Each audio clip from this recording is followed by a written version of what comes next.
Bonjour, je m'appelle Rosemine, je suis congolaise d'origine vivant à Kinshasa. Je suis la maman d'Alexandra, une congolaise vivant au Canada, à Québec, précisément dans la ville des Trois-Rivières où elle est étudiante à l'université et elle combine avec un job étudiant. Je fais cette vidéo parce que ma fille est introuvable depuis le mercredi. Le lundi, nous, on a très bien échangé avec elle, tout était normal, tout était parfait, très bien. Le mardi, son papa l'a écrit, son papa a parlé avec, lui a dit, je vais envoyer ton argent de loyer le mercredi ou le jeudi. Il s'est même excusé parce que normalement, on envoie des 27, déjà le 27 ou le 28, en tout cas avant les 30.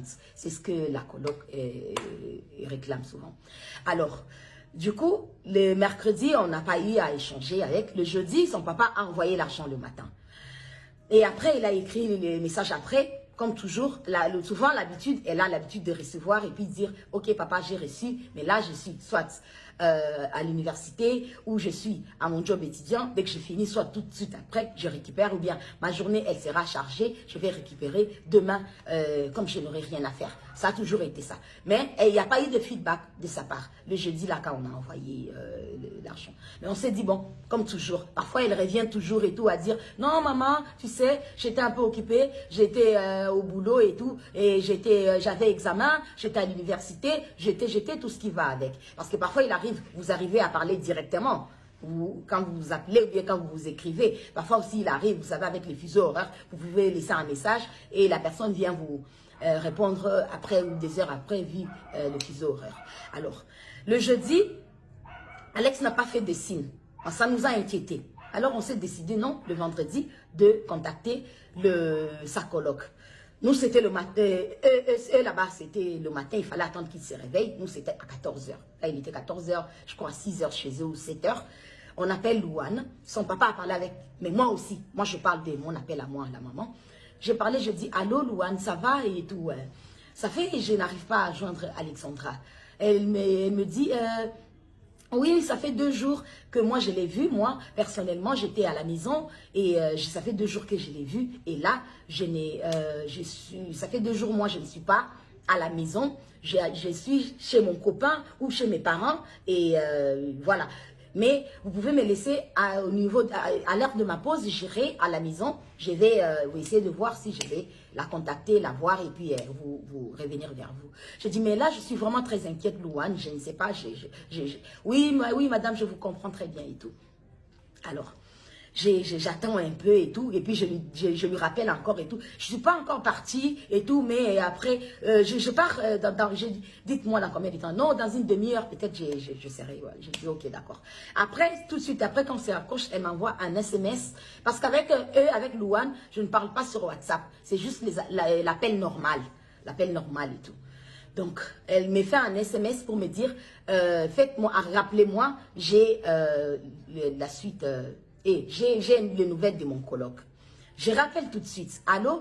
Oui, j'ai mon coloc qui m'a dit qu'il a déposé le mercredi à l'île de Cantan. J'ai dit, un coloc? J'ai dit, mais Louane, je ne savais pas qu'il y avait un coloc. J'ai pensé que vous habitez que vous deux, ma fille et vous et tout. Elle me dit, non, il y a un coloc.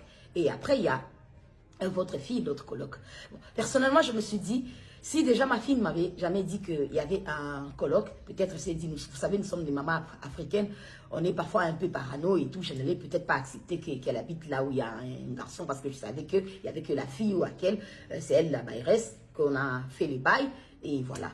Et on savait qu'elle qu'on est toujours en contact.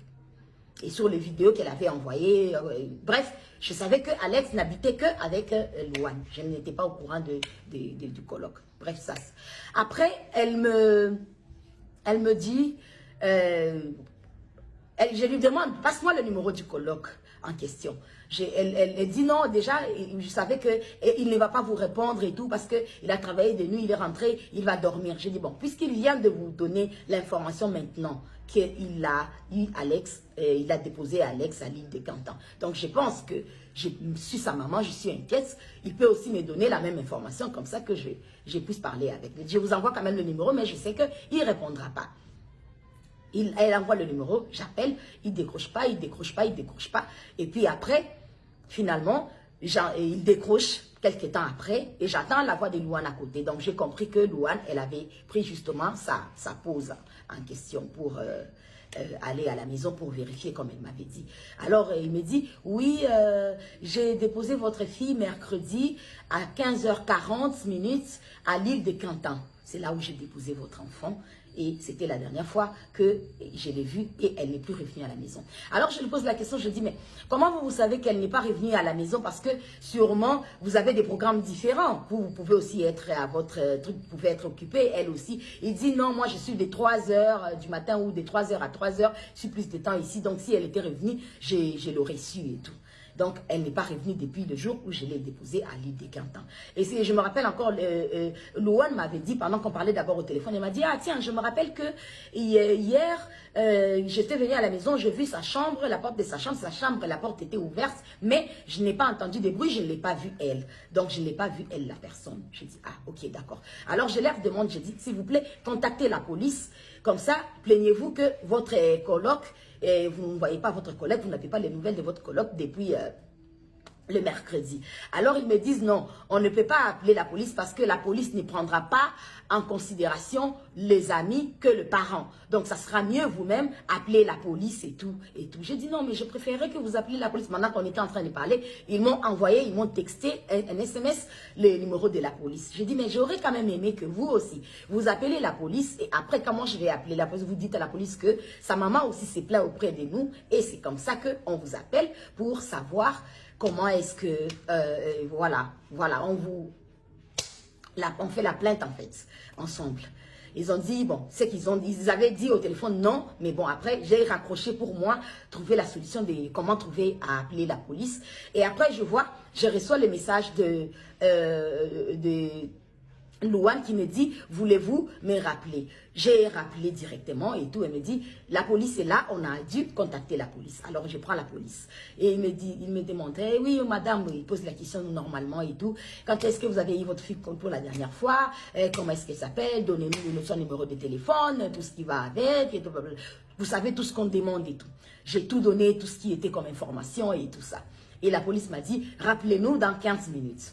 Ok, j'ai raccroché dans les 15 minutes. Vous savez, une maman j'étais là dans les 15 minutes. Je rappelle dans les 15 minutes et la police me dit, le téléphone de votre fille a aimé pour la dernière fois le mercredi à 15 h. Alors, je dis, depuis le mercredi à 15 h, oui, depuis le mercredi à 15 h que ça a cessé d'émettre. Mais depuis tous ces temps-là, elle recevait en fait son SMS, ça faisait toujours des traits, tous les vendredis là en question. Parce que là, quand je sais que je vous parle là où je parle avec la police, c'est déjà genre vendredi à l'heure de chez nous, peut-être à 16 h, 17 h, 18 h, un truc comme ça. Après, je suis restée plutôt en contact avec la police. La police, ils m'ont passé le numéro, appelé le numéro, tel numéro et tout. Ils m'ont donné le numéro. Donc, je me suis mise maintenant avec la police et tout. J'étais là avec eux et tout. Ils ont dit, ok, on commence les recherches. Ils m'ont dit, on est au moins 40 personnes, on est là et tout, à chercher votre fille, à essayer de savoir qu'est-ce qui s'est truc, où est-ce qu'elle est, où est-ce que... on est déjà chez elle ici à la maison. On est arrivé, on va prendre, je sais pas, bref. Tout ce qui est faux pour pouvoir retrouver votre enfant. J'ai dit, ok, d'accord. Je vais attendre qu'est-ce que la police va me dire. Bon, vous savez, je suis une maman.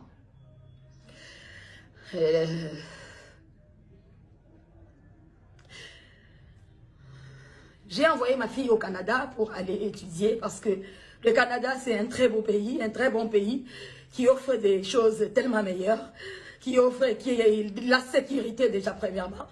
Et c'est par là que j'ai voulu que ma fille aille là-bas. C'est mon seul et unique enfant. C'est le seul enfant que j'ai eu. C'est le seul enfant que j'ai accouché. C'est la fille que j'ai eue à mes 16-17 ans, quand j'étais petite. Et j'ai souffert de ma vie. Et j'ai souffert. Et j'ai dit que ce que j'ai vécu, ma fille n'allait pas le vivre. Il fallait que je me batte pour pouvoir offrir une vie meilleure à ma fille. Alors, c'est pourquoi j'ai envoyé ma fille au Canada pour aller étudier. Je suis une mère à ce moment, tellement triste. Mais Alex, je m'arrête de dire, ma fille, reste forte. Je n'arrêterai pas de te chercher jusqu'à ce que je te retrouverai, mon enfant, mon bébé. On a un slogan, ma fille et moi. Alex et maman contre le monde entier. Et je lui dis toujours, si quelque chose t'arrive, qu'est-ce qui m'arrivera à moi? Elle répond, tu vas mourir. Oui, Alexandra, je vais mourir. Hein. Je vais mourir, hein, mon bébé. Parce que j'ai passé dans les messages, comme je vous dis, les téléphones, les WhatsApp de ma fille, a continué à passer tous ces vendredis-là, depuis là toute la journée, jusqu'à le dernier message à 1h05 la nuit de vendredi à samedi, que plus rien, un trait, comme si elle était sur Internet et puis on a coupé Internet, ou soit le téléphone est tombé le bat, parce que déjà, l'appel déjà normal ne passait plus. Et la police aussi avait déjà vu que le téléphone avait cessé d'émettre depuis le mercredi. Donc, déjà, vous voyez la panique. Et déjà, on était encore dans l'espoir à voir comment est-ce qu'elle répondait, comment est-ce qu'elle recevait sur les SMS et tout. Mais ce que j'ai trouvé bizarre, c'est que connaissant ma fille, parce que c'est mon bébé, c'est ma princesse, c'est mon enfant. Tout ce que j'ai eu, ou tout ce que j'ai fait, ou tout ce que j'ai été dans mon passé, où je ne sais pas ce que je peux dire comme adolescente, comme je ne sais pas quoi. J'ai dit, ma fille ne vivra pas la souffrance que moi j'ai vécue. Ma fille ne vivra pas tout ce qui est noir, tout ce qui est quoi que ce soit. Et c'est une fille que j'ai élevée dignement. Pour ceux qui connaissent Alex, c'est pas qu'elle est antisociale, mais c'est quelqu'un qui est tellement réticente, qui est tellement polie, qui aime tellement les gens, et qui est serviable, qui est bienveillante, qui aime Dieu, qui prie beaucoup.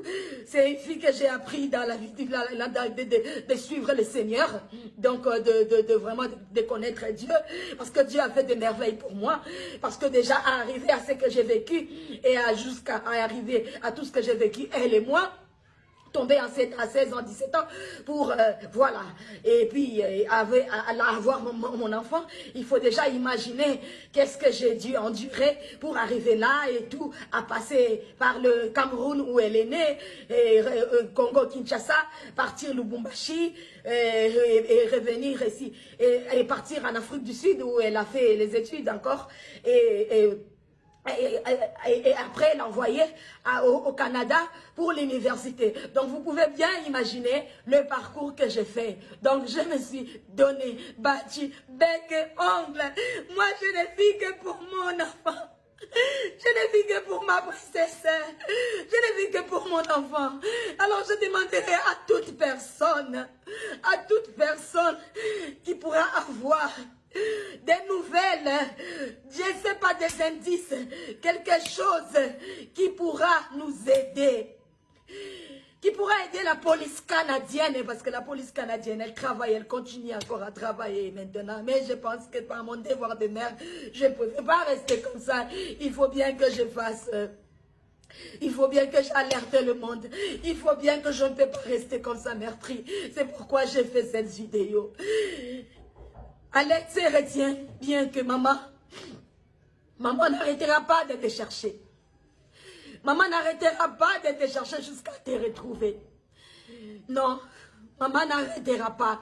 Et le Seigneur est avec toi. Le Seigneur sera toujours avec toi. Et le Seigneur ne va pas t'abandonner. Le Seigneur ne va pas m'abandonner moi. Le Seigneur ne m'abandonnera pas. Alors je vous en supplie, aidez-moi à retrouver ma fille. Aidez-moi à retrouver mon bébé. Cela fait des jours que je ne bois pas, je ne mange pas, je ne dors pas. Je ne sais même plus comment fermer l'œil ni comment vivre. Je demande à tous ceux qui vivent à Trois-Rivières, s'il vous plaît, aidez-moi à retrouver mon bébé. À toute personne qui a des nouvelles d'elle, aidez-moi à retrouver cette fille, cette jeune fille qui est venue au Canada parce que c'est un beau pays, c'est un bon pays qui offre tellement de choses. Un pays avec beaucoup de sécurité, un pays pour un avenir meilleur, comme j'ai toujours dit, comme je lui ai toujours dit. Je dis ce que j'ai pas eu, toi je vais te l'offrir à toi mon bébé, toi tu l'auras. Aidez-moi, aidez-moi, je suis une maman perdue. Je suis une maman perdue, je suis une maman triste. Je suis une maman qui ne sait pas quoi faire. Qu'est-ce que je peux faire en ce moment? Mon bébé me manque. Mon bébé me manque. Mon bébé me manque. Contactez la police canadienne. Contactez la police québécoise, la police des Trois-Rivières, la police de, je ne sais pas, du monde entier. De tout ce que vous pouvez contacter, je ne sais pas, mais aidez-moi. Aidez-moi à pouvoir boire de l'eau, aidez-moi à pouvoir dormir, aidez-moi à pouvoir manger, aidez-moi à pouvoir continuer à vivre. Parce que sans ma vie prendra fin. Parce que je l'appelle ma vie. Je l'appelle mon essentiel. Elle passe avant tout. Elle, c'est ma vie. Elle, c'est mon tout. Aidez-moi. Je ne vis plus. Je ne vis plus. Je n'ai plus de vie. Je n'ai plus de vie. Je me sens mal.